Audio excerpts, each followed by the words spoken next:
Welcome to You Are From God, where we open the Bible and learn to see the image of God in ourselves and the people around us. I'm Scott Taylor. And I'm Tyler Hall. Thanks for joining us today.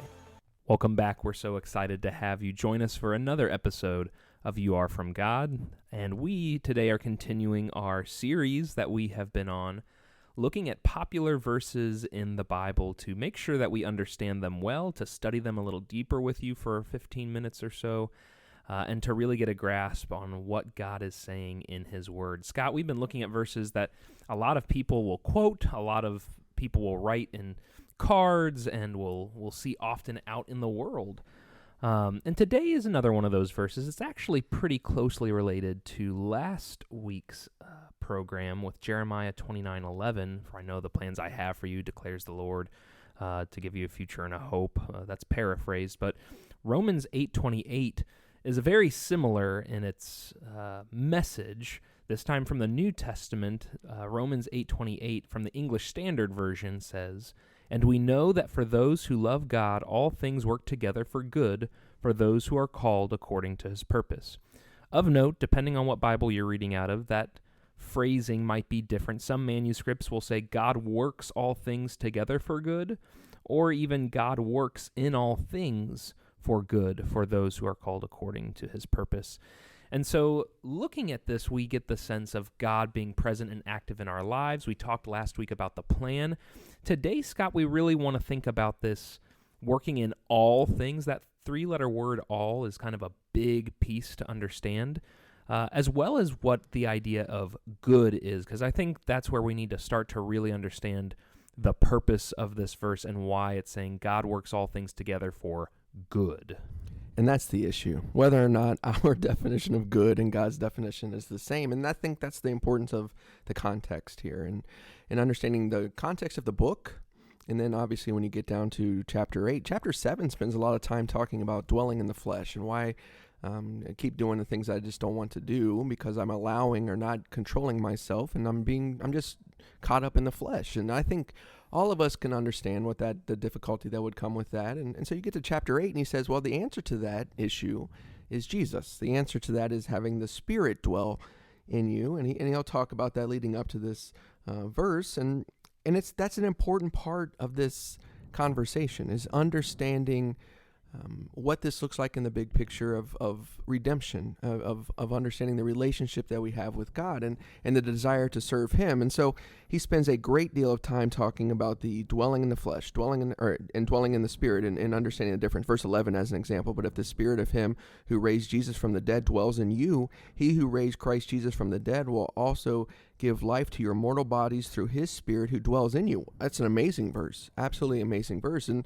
you think about that power, but the reality is it doesn't mean that you're never going to go through difficulties. And Tyler, I think that's the struggle sometimes with a verse like this, because we want it to say that. Mm-hmm. And that's the danger of taking a verse out of context. It's a danger of trying to make God in my image a lot of times, and understanding that, no, I can go through these difficulties because of Jesus Christ. I'm able to handle these things because He is my Father, as it goes on and talks about here in context, and the fact that I'm an heir with Him, as he talks about in verse 17, leading up to what we're going to be talking about. It's just a powerful lesson to me to really stop and make sure that we understand the context in which it's written. Right, and that helps us understand what it means when the Bible says good. A lot of times we come to anything that we read, the Bible included, with our own understandings and definitions for words. Even something that, we learn very, very early on in growing up, that word good. If something is good, well, it means that we like it or it's pleasant to us. That's not really what good means in its full sense. It's a very small word, but it's a very complex word.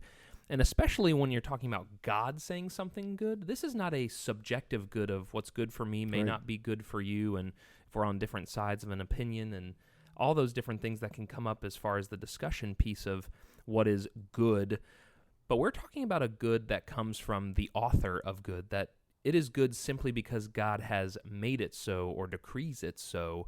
This is God who is good. There is an objective moral standard of what is good and what is bad. We have God, obviously, as the source of all things that we enjoy in life that are good, whether we twist the thing that is good or not. Satan is an expert at this, by the way, taking good things that God says are good and having us pursue them or use them in ways that corrupt their intention and design by God.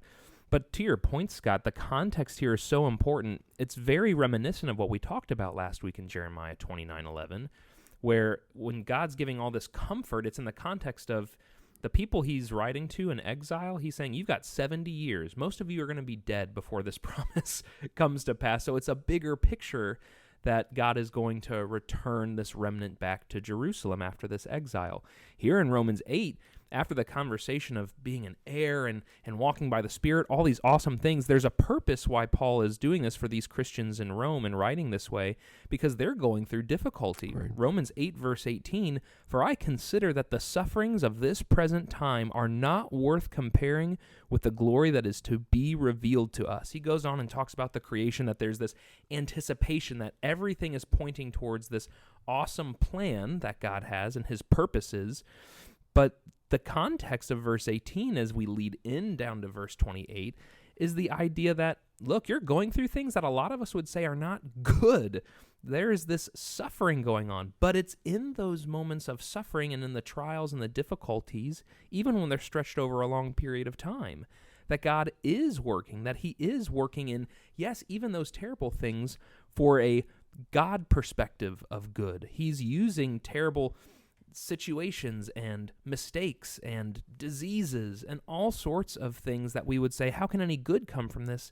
God is an expert at bringing about his glory and his good, even from the disastrous and despairing things that we encounter in the world. So that's kind of leading into the conversation when the Spirit's helping us in our weakness, when we don't know what to pray for. You know, according to the will of God, the Spirit's interceding for the saints. And then you get to verse 28. We know that for those who love God, all things work together for good, for those who are called according to his purpose. He goes on to talk about this idea of what the calling is. But then in verse 31 through the end of this chapter, again, he talks about the distress that they are going to face. What's going to separate us from the love of God? He gives a list, right? Now, he starts off by saying, it's God who's for us, so who can be against us? You know, by the time you get to verse 35, you get this list as tribulation or distress or persecution or famine or nakedness or danger or sword.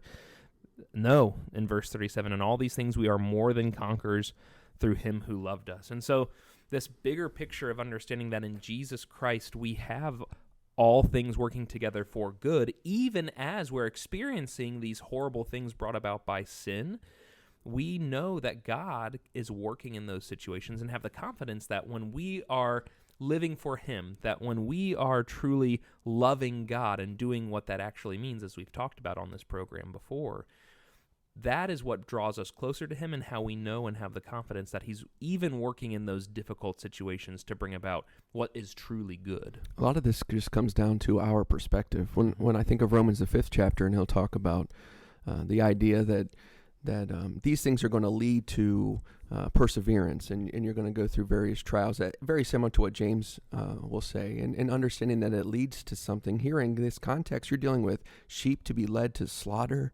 You're talking about, as you just read, from the differences of death and all the different things of horrible consequences that people are going to face. And it's true. Those are horrible things that people are going to face. But the reality is it doesn't change the fact that God is with me. And I'm willing to go through those things because I eagerly await him, as it talks about this amazing hope here in this chapter. Like in verse 25, it's a powerful lesson to me, and hopefully it is to you as well, that it's not about whether or not I'm satisfied with the things in this life because they're here and it makes me comfortable and I'm happy, all those different things that we like strive for in this world so often. But the reality is, if whether or not I'm living a godly life, and therefore I'm going to be an heir with God, and I'm going to be with him for eternity. So a lot of times, especially when you talk about Paul, it's this perspective of momentary light affliction. It's this perspective of looking at the things that you go through in this life through a lens that is godly. And when you're able to do that, these verses mean so much more than just thinking that, okay, everything that happens to me is going to be good. If it's not good in my definition of good, then I must be doing something wrong. Or why is God not treating me well? But the reality so often is God's going to do his end. It's going to be for his good. I need to change my perspective so often and understand if I'm dwelling in the Spirit, he loves me, he's going to be with me, I'm going to have victory in Jesus because of his love for me. But that also means I'm going to understand his will, and I'm going to be willing to live by his will and understand what his good is for us. Yeah, that's the piece of, for those called according to his purpose. Am I willing to focus on his purpose and what, again, he says is good rather than my own purposes? There's a verse from the Psalms that I think of when we come to this perspective conversation of what is good. Psalm 37 and verse 4 simply says, "Delight yourself in the Lord, and he will give you the desires of your heart." Now, talk about a verse that we can take and run with in the totally wrong direction. I think in our brains sometimes, especially when you get into folks who talk about prosperity gospel, God's going to give you all the physical comforts of life, we invert this. We'll read it in the opposite arrangement where God's going to give you the desires of your heart, so delight yourself in the Lord. But the ordering here and the way that the psalmist inspired by God is important. So if we start with delight yourself in the Lord, that my delight, I'm choosing to find my delight in God, that I'm pursuing delight and purpose and peace and joy there. It's not going to be this well that runs dry and I've got to go somewhere else later. This is the fount of living water that Jeremiah will talk about in Jeremiah 2 and verse 13, that the people had forsaken for those dirty cisterns. This is the fount of living water that Jesus talks about, that the Gospel of John will say is the Spirit, as we're talking about the Spirit here in Romans 8 as well.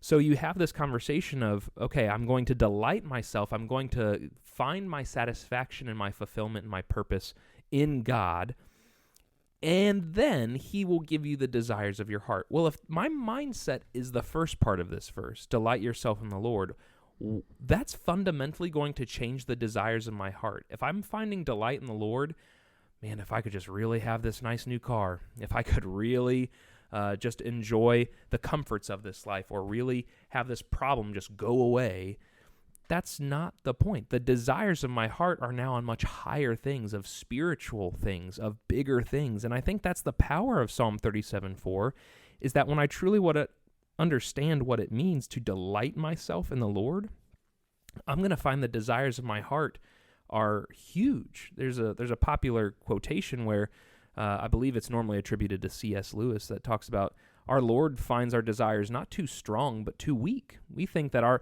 my desire for sinful things and the things of this world are just so strong. And God's just looking at us saying, you settle so easily for things that are shadows and temporary fulfillments of the deep longings of your heart. And I'm working together for good in all situations, for real good, if we're willing to actually look past the temporary version of what I think is good, my purposes for life, and actually see God at work, to know that, yeah, when I'm focused on his purposes, his calling for my life, living as a child and an heir of his, what can man do to me? Who's going to separate me from God? I have everything I need because I am in God. It's amazing, and I think we've seen this so much in our own lives, the personal side of this, that there are people that are going through horrible things, but their relationship with God grows so much stronger during those things that we would view to be just horrible things. For me personally, I had a relative who got cancer, and after he got cancer in a bad diagnosis or prognosis of how long he's going to live, the reality is he turned his life to God. Mm-hmm. And I believe that he is with God for eternity because of that. Am I happy that that's what he had to go through?